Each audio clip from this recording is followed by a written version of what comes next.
Ok, merci beaucoup pour une entrée en fanfare.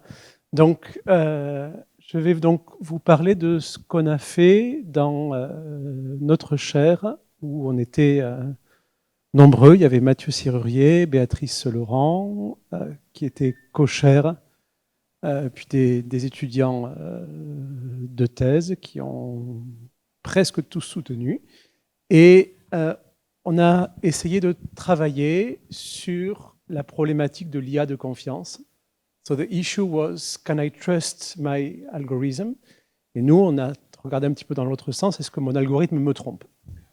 C'est une vraie question quand on veut faire de l'IA de confiance. Et on a travaillé sur des notions de biais et on a travaillé aussi sur des problématiques de robustesse qui seront, je pense, exposées un peu plus tard lors de ces Sanity Days. Donc, je vais me concentrer sur les problématiques liées au biais. So first, the real definition of bias is that you have an algorithm and you expect a behavior for some reason driven by maybe a variable which can be gender, it can be age, it can be anything. You observe a behavior which is different from the one you expect. So this is called a biased behavior, and the variable that generates this bias is called the bias variable. So you all know the issue that was well known now, that even if you train a network, a complex network that achieves a good accuracy in forecast. So for instance, this is the famous example taken from the paper Bias in BIOS, where you want from a curriculum vitae to give job recommendations. That basically was doing LinkedIn. You train your algorithm in order to mimic the opinion of experts. So here you had a lot of recommendation. Then you train a very complex neural network that provides a nice embedding, and you understand nothing about this embedding, but you are confident that the forecast is good. And then you modify some inputs. So maybe you add some gender information. You change, for instance, he by she, his by her, and everything changed. That means the forecast is now nurse and not surgeon anymore. This is a bias decision because you don't expect just a simple swap in the gender to produce such a different recommendation. This happens a lot, so this is taken from the very famous data set, which is called ADL data set, where the aim is to forecast whether you want to grant a loan to individuals based on lots of characteristics. You can train machine learning models that are very accurate, but when you look at the result, you have some individuals. So here we have an individual which is 41 age, which has a level of education number which is 6, which is working 43 hours a week. This man was granted a loan. You have a positive forecast by the algorithm. But if you look at some individuals that look very similar, here you have someone which is a little more educated and that work a little less, about the same age, then this time the decision is negative. So you would expect that the two individuals receive the same decision, and here, for some reason, the decision is not the same. Of course, when you look at this, you suspect that the variables is the gender. So here again, there is a problem which is called bias in algorithmic decision that makes some variables play a major role than they should play. Now, before we had some regulation that wanted to quantify the risk of such bias decision. It was la loi de discrimination. And this, if you can prove that there is one variable here, the gender, that drives the algorithmic decision, then it's called direct discrimination, and it's du code pénal, so it's 3 years of jail and up to 40,000 euro of fine. Before, people could tell, it's not my fault, I tried to do the best, it's the algorithm fault. And so now, since GDPR and the new Artificial Intelligence Act regulation that has been designed in April 2021, was still changing at this moment, but is going to be voted soon. This solves this kind of issue, and from a moral issue, it becomes now a legal issue. That means that this kind of bias is, from ethical reason, it's unacceptable, but also from legal reason. So that means that everyone is concerned if you can prove that there is a variable called a sensitive attribute. It could be, for instance, a discrete variable that splits the population into groups, and if you can prove that the algorithm has treated in a different way, so in a biased way, the two groups, then you should do something, you should detect, you should certify that you're not doing this, and if you want to sell this algorithm or even to use them, you have to mitigate the bias and to regulate this kind of issue. So at this moment, there are lots of people working on this subject at the European Commission, at the CNIL, at national, European, but also international level to try to provide some risk assessment and some norms. And all claim that it would not be possible if it's not possible to quantify this kind of thing. And that's what's one of the topics of our work. We wanted to know why this happened, and we wanted to detect, quantify, and no, one Google Drive. No, let's wait, quit. Up. So we wanted to detect, quantify the bias. That's what our purpose, and also to mitigate this bias. So if the first thing was trying to give a kind of formal definition, that was because 4 years ago there was little work on this subject, and we model it as a probabilistic dependency. So basically you have two kinds of bias. The first kind of bias is when you want to prevent a variable to drive the decision of the algorithm. So basically, you can write it in terms of dependency, probabilistic dependency. You want the decision to be independent from the variable, and it entails that the decision will be the same.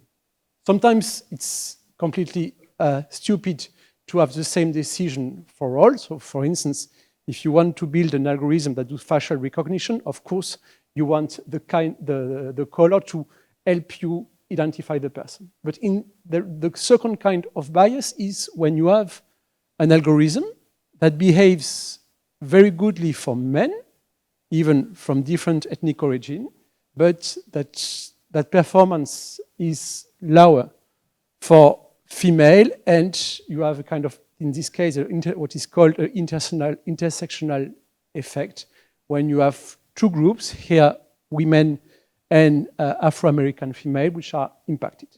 So this kind of bias means that what you want to prevent is the algorithm to have a different accuracy, a different performance going from the group.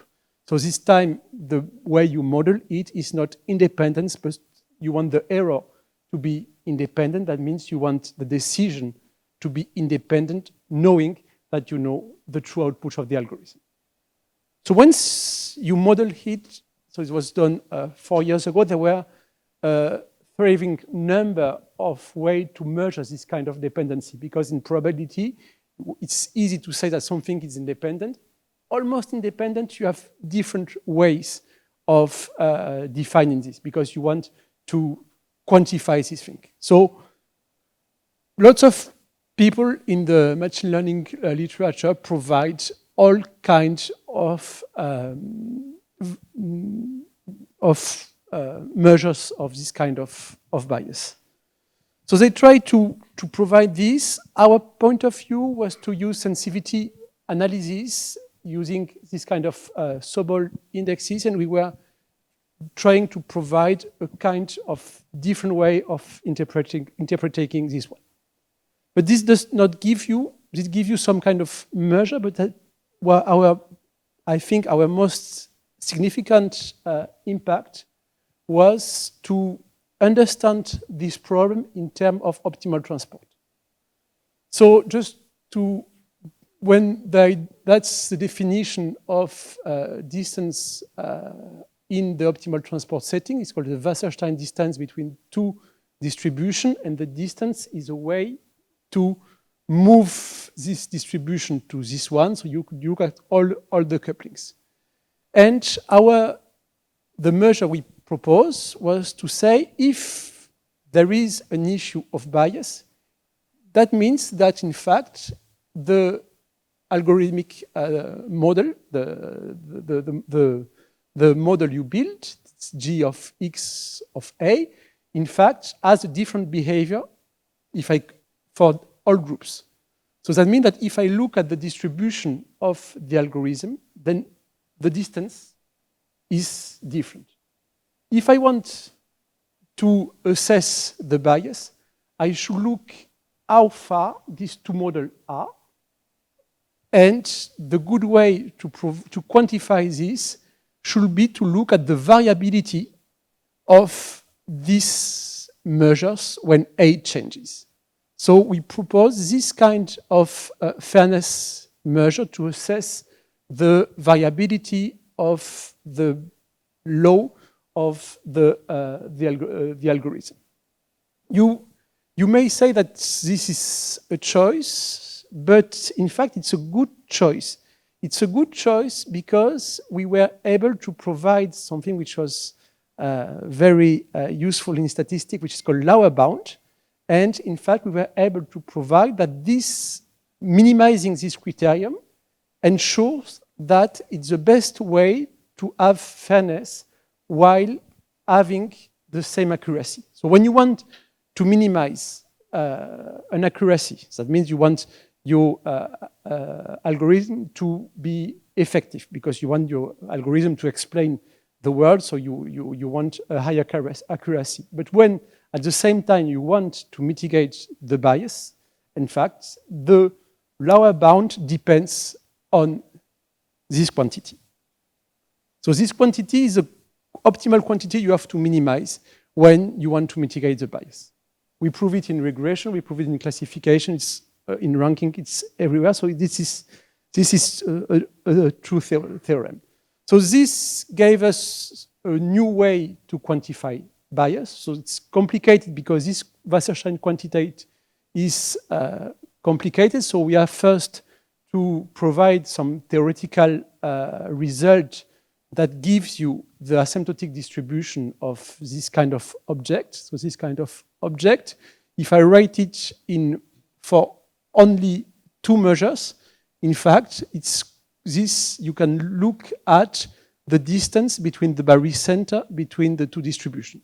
So if I explain it, what's this in a discrete case when you have two variables, that means you have one distribution, which is the distribution of the algorithm for one group.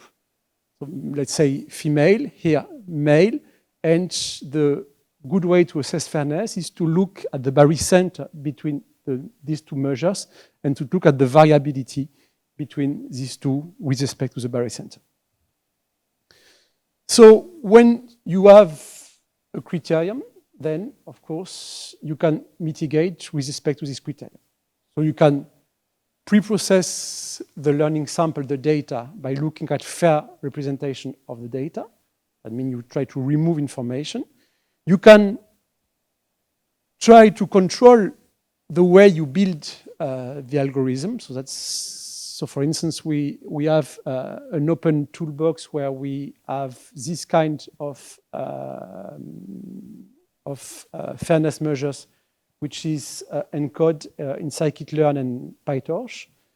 So here we can, when we build the algorithm, we can minimize the Wasserstein distance between either the model output or the error to obtain fair, or we can also post-process. I mean, you run your algorithm and then you modify at the end to mitigate the bias. So of course, this is only what is called global bias, and it's not the second bias, which is individuals, which we think that they are not discriminated because they belong to a group, but individually. So to tackle this issue, we try to model counterfactual interventions. So that's when you have a woman, we try to look at what will happen if the women had been a man.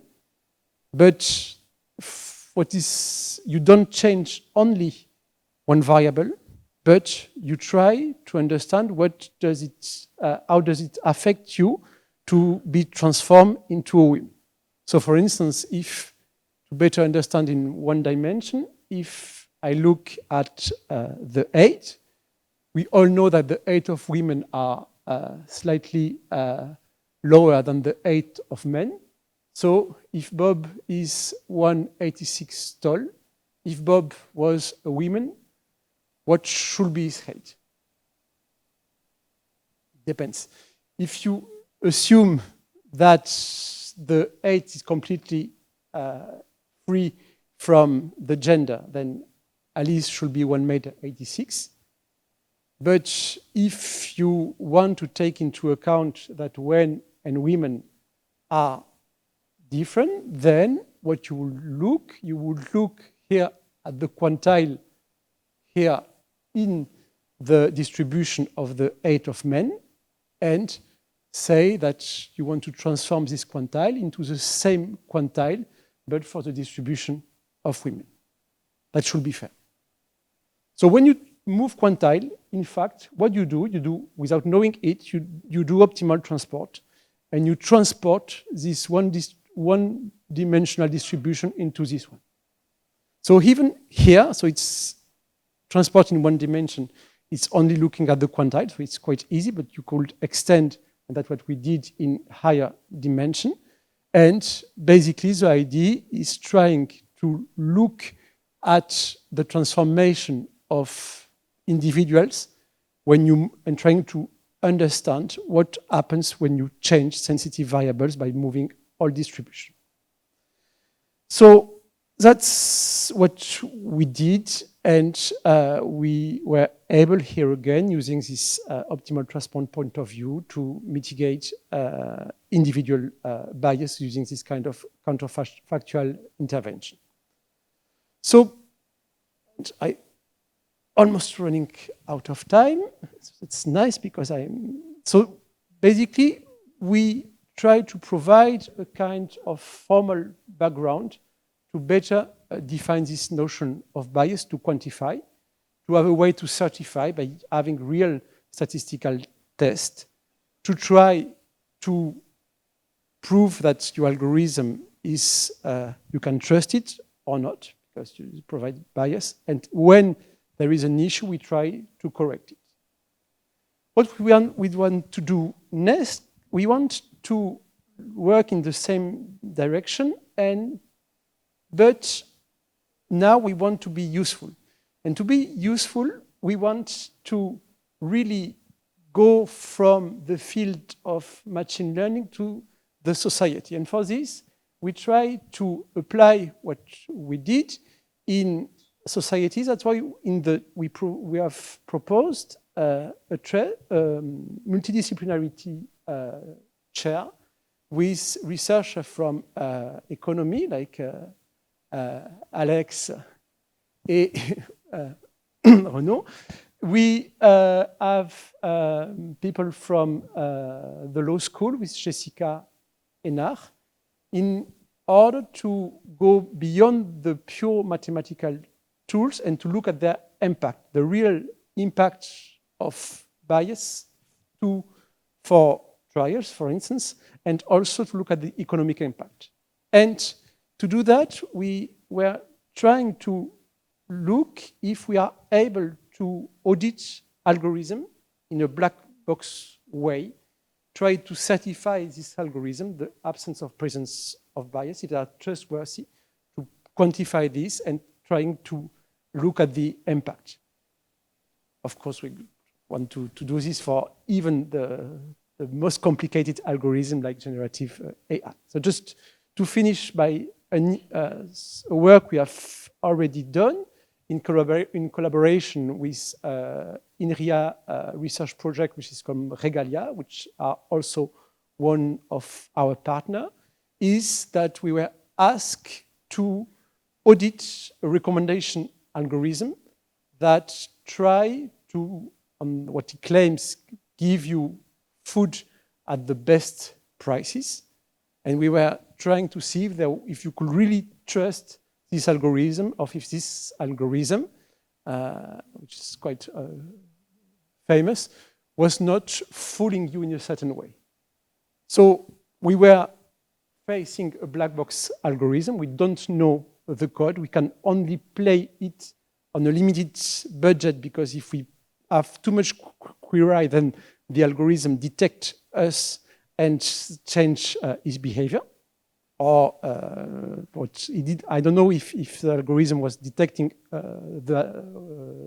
what we are trying to do, but he had banned our profile customers. And we were able to detect that when you order food, that's the price. And of course, the price increased with the distance. But in fact, we are able to detect that in some places, like maybe this is in Paris and this corresponds to arrondissement, then for no obvious reason, the increase of price is not the same. That means that in fact, there is a hidden bias, which is the location, and that the algorithm is in fact fooling you, because that's a street in Paris. If you go 1 meter here, you pay in mean 1.5 euro per kilometers, and if you go the other way, you pay around 2 euro. So we want to understand if this is legal and what is the economic impact of this bias. Thank you very much. Thank you very much, Jean-Michel. So maybe while Jean-François come here for the next talk, I don't know if there is a question on this. Yes, please.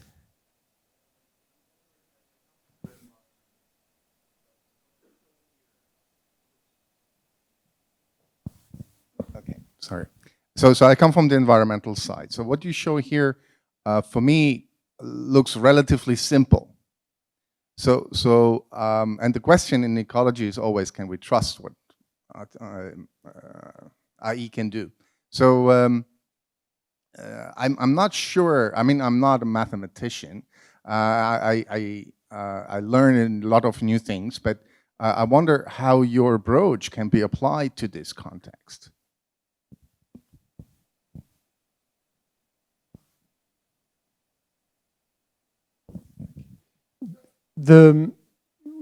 We have two. The idea is to control an algorithm and to try that you can control the interaction with some effect, which is well known in statistics.